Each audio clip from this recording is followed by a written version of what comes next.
Downga chalingan bolalar demak ularda tug'ma immunodefitsit bo'ladi. Nima uchun ular uzoq yashamaydi?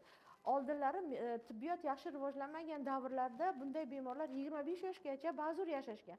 Bugungi kunga kelib 50-55 yoshgacha ham yashaydi. Nima uchun? Chunki tibbiyot rivojlandi. Erta tashxis qo'yilyapti va erta davolash usullari olib borilyapti. Bunday bolalar 100% demak intellekt past bo'ladi bunday bolalarda va bularda tug'ma immunodefitsit holati bo'ladi. Tug'ma immunodefitsit holati tufayli bunday bolalar nima bo'ladi? Ularda immunobiologik reaktivligi past. Tashqi muhitni omillariga beriluvchan bo'ladi va kasalliklar rivojlanishi natijasida ularda og'ir kechadi va oxir oqibat o'lim bilan tugallanishi mumkin ekan.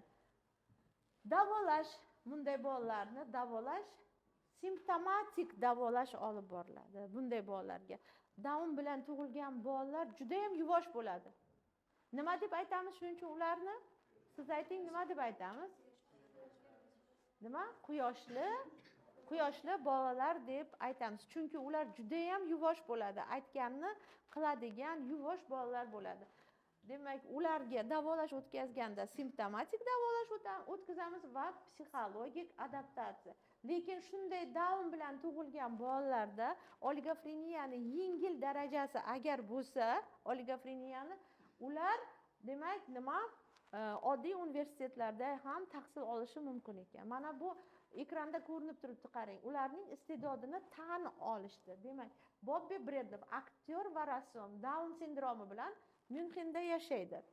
Filmlar va teleseriallarda rol ijro etgani uchun bir nechta nufuzli mukofotlarning sovrindori ekan. Ko'ryapsizlarmi? Down sindromi bilan ekan. Pablo Pineda Ispaniyaning oddiy universitetini bitirgan, Down sindromi bo'lgan birinchi inson. Hozirda ta'lim psixologiyasini o'rganmoqda.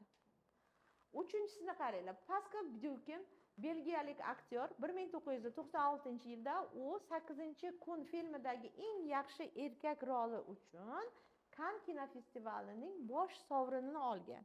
Ko'ryapsizlarmi?